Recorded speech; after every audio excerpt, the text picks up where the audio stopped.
He's Sarah's friend. You come to enlist at long last? Start earning your stripes with the Vanguard? Well, all right. Take the elevator down to the Vanguard Orientation Hall. You can get started at any of the registration terminals. The system will walk you through the rest. And if you've got any questions, I'm happy to answer them.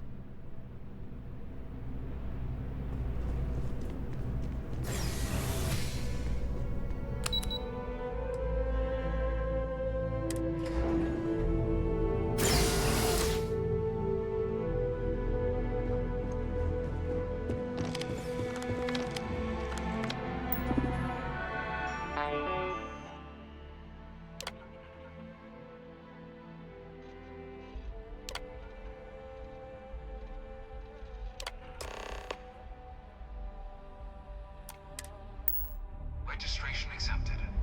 You may now proceed through the historical displays in the orientation hall, or continue on to the examination.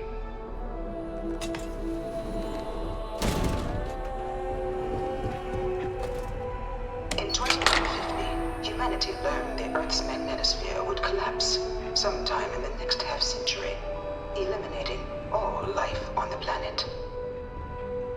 Decisive action was required, but the secure transport of an entire civilization would demand a new kind of cooperation, a new kind of courage, and a new kind of union.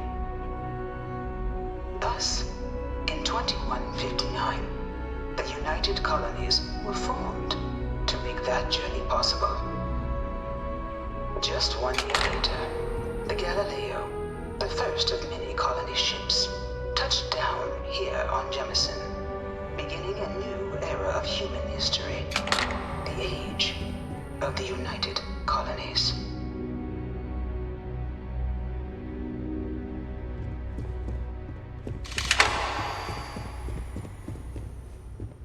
From their foundation, the United Colonies strove to provide all their citizens with opportunity, security, and peace. But there were those among the UC that still wanted something more. Independence. So in 2161, the UC issued the Centaurus Proclamation, granting UC citizens the right to settle distant worlds and form their own sovereign powers. It wasn't long before the first new faction, the Free Star Collective, was formally organized in 2188, later followed by House Varun, revealing themselves to the universe in 2230. It was only in 2230 that the faction known as House Varun first made contact with the rest of the settled systems. Founded by the passengers of a colony ship that had left New Atlantis and disappeared 4 decades earlier, House Varun was a faction unlike any other. A theocracy dedicated wholly to the beliefs of its isolationist founder, Janan Varun. House Varun initially made overtures of peace towards the rest of the settled systems. They claimed their only intention was to spread the word of their god, the Great Serpent. But none could have guessed that this worship might take the form of a bloody war, the Serpent's Crusade.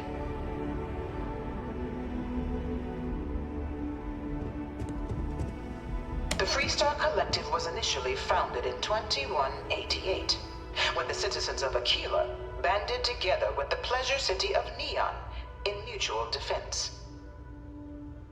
But in 2194, after the deployment of a UC medical star station in orbit around their world, the citizens of Narion also requested to join the collective. The resulting rise in tensions between the Freestar Collective and UC culminated in the settled system's first intergalactic conflict, the Narion War. Despite a decisive victory by the UC, the colonies permitted the citizens of Narion to join the collective, forming the basis for the fiercely independent union that persists to this day.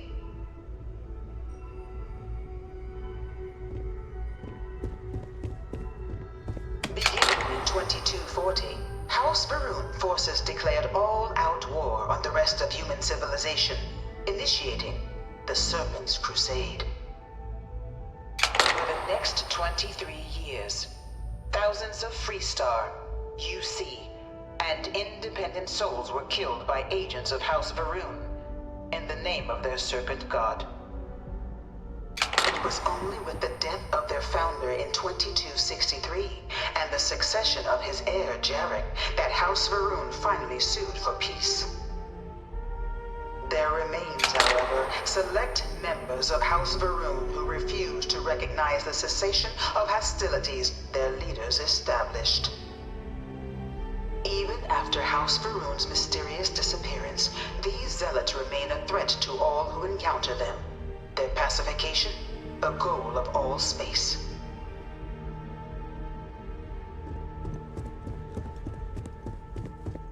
Of the many conflicts between the galaxy's factions, none was more brutal than the recent colony war between the UC and the Freestar Collective.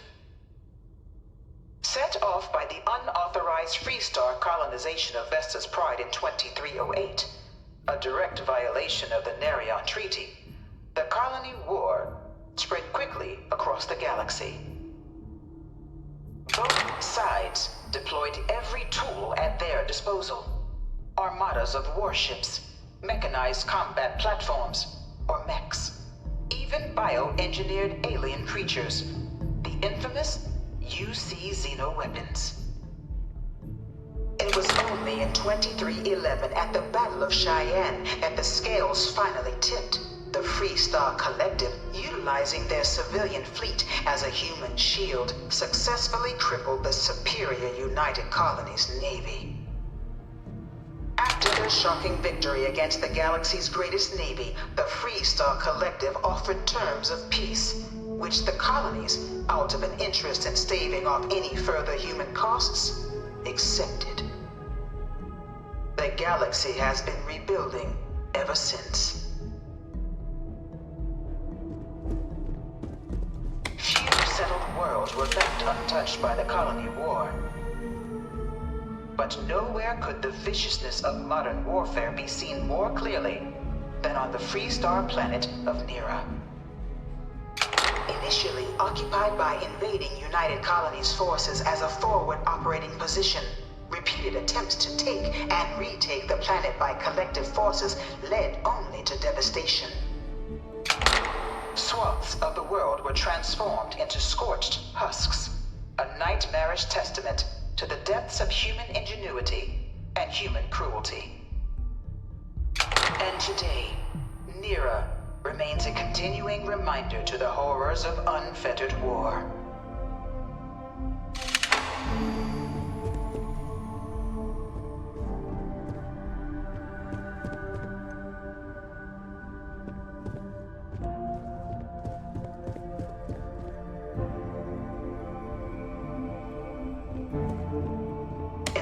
Of the colony war, a different kind of tragedy struck the UC city of Londinian. A newly constructed but critical supply center for the United Colonies' war effort, Londinian found itself overrun by one of the galaxy's most mysterious predators, the Terramorph. A rare but pervasive threat to all human-settled worlds, Terramorphs swept over the city, seemingly out of nowhere, on a scale never before seen in recorded history. Valiant efforts by the UC military slowed the onslaught, but the creatures proved unstoppable. Ultimately, the decision was made to destroy the Londinian spaceport, sealing off the city, the outbreak, and its citizenry from the galaxy at large. The tragedy of Londinian is mourned by the UC to this day.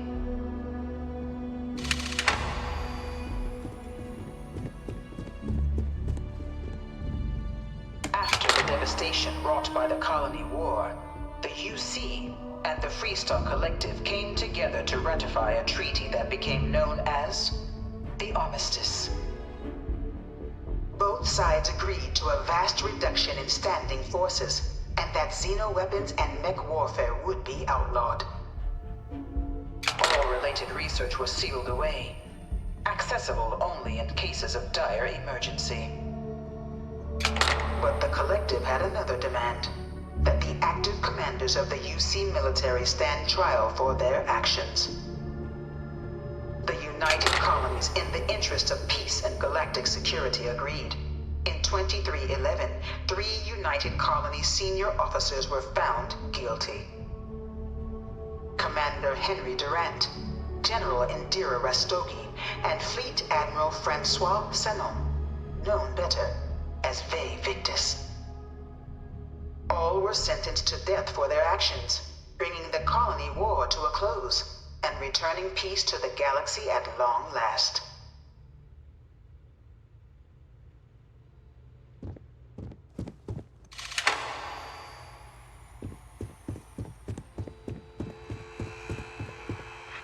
It was into this new world that the Vanguard was born. An official branch of the UC Navy, the Vanguard is the United Colonies Volunteer Fleet, serving a myriad of security, logistical, and reconnaissance roles. And after a sufficient length of service, UC citizenship is guaranteed to every Vanguard member. Open to all captains, regardless of origin, the Vanguard is leading the charge to protect and support the citizens of the United Colonies, wherever in the galaxy they may be.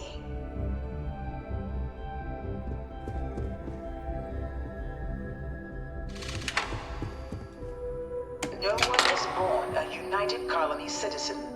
Only through service to the UC can one hope to earn one's citizenship. But the UC prides itself on taking care of its people. Cost of living controls mean citizens pay less than their foreign counterparts for needs big and small. All citizens are issued a grant upon joining to get themselves on their feet. And only UC citizens have the opportunity to purchase property, getting the chance to live in one of the most beautiful cities in the settled systems. By joining the Vanguard today, you too can begin earning your place here, in the heart of galactic civilization, as a citizen of the United Colonies.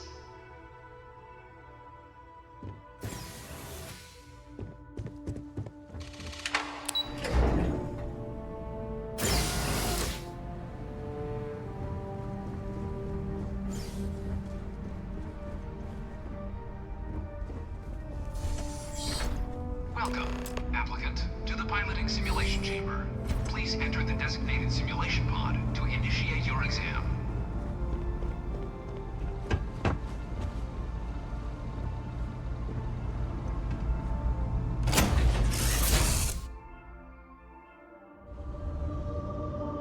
This is the Mark 18 flight simulation chamber, applicant. Currently in orbit around a high-detail recreation of a remote world. When you're ready to begin, please take a seat in the pilot's chair.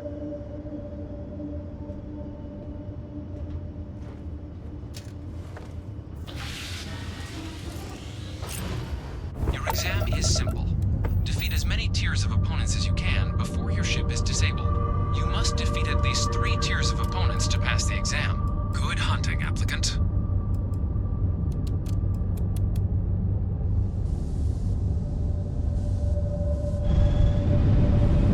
New targets active.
sufficient opponents to pass the exam. You may now exit the simulator through the hatch to record your current score, or stay and try your hand at the remaining tiers.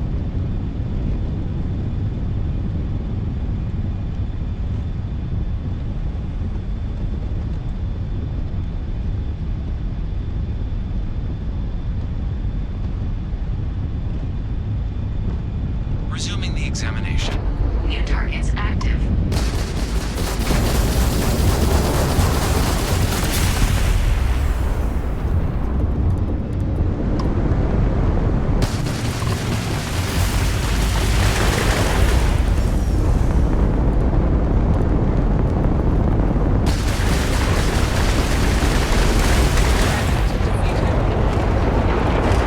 All targets eliminated. Progress recorded. Tier 4 reached. Initiating Tier 5.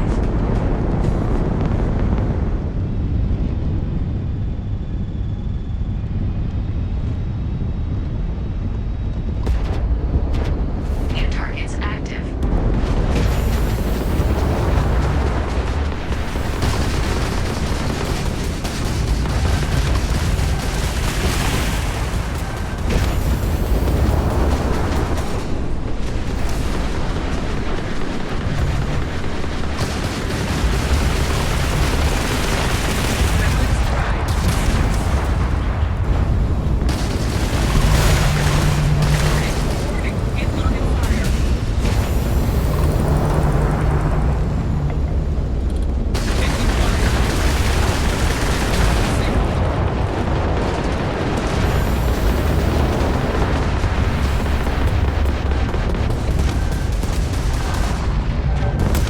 Simulation.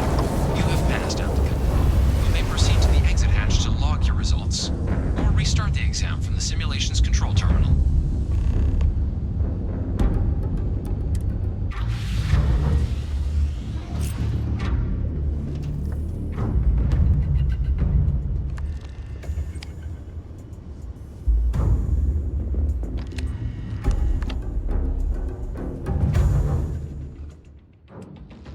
Shut it down.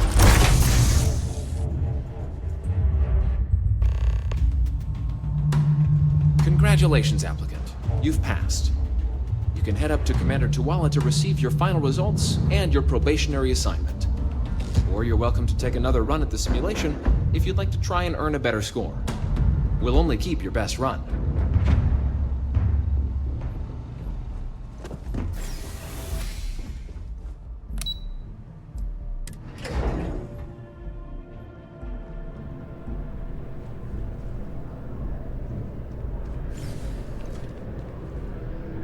Well, look who's back. Everything go all right with the exam? Or did you have some questions you needed answered first? So these are your numbers that just came through then. You ready to hear how you did? Then let's get to them. So, looking at the data, hit every mural in the orientation hall, huh? A test of preparation and thoroughness. 2 traits the Vanguard values highly. Psychological results are all within expected levels. Navy doesn't have room for folks that'll fall apart the first time they're trying to outrun a homing missile. Now, how'd you do against your foes? Tier 4, not too shabby. The techs make us test each level of the sim too. I can tell you that wave are some real artificial bastards. Good job putting them away. So then, looking at your results as a whole, and presuming you're successful in completing your probationary mission, you could have your UC citizenship after only 10 years service. Pretty standard for combat assignments. But your performance in the simulator does mean I can offer a signing bonus. Help convince you to join the cause. So, sounds to me like we've got Vanguard material on our hands.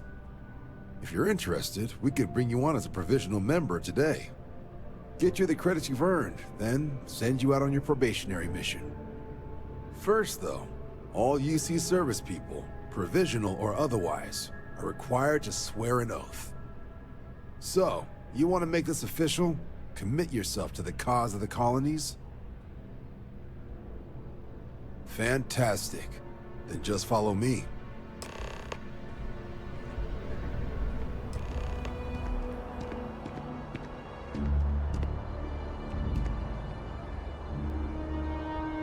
Wouldn't be right doing this where we couldn't see the skies.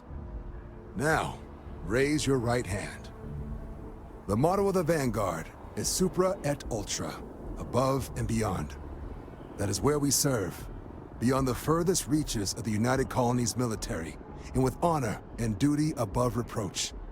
Do you swear to protect and defend the citizens of the United Colonies to the best of your abilities? And to uphold the values of the Vanguard, honor, loyalty, self-reliance, in all your actions as a member of the United Colonies Navy?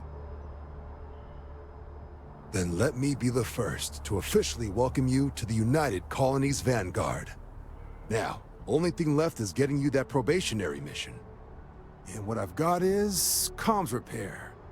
Group trying to refurb an old colony war processing plant on Tau Ceti 2. Sounds like they'd barely gotten set up when their communications died. Place is as isolated as they come, so Brass wants a Vanguard to deliver the repair suite and ensure anyone present is safe and secure. So, can the people of Tau Ceti 2 count on you? That's the spirit. Head down to the spaceport and talk to Crew Chief Harath. He'll get you the repair suite plus your new recruit kit.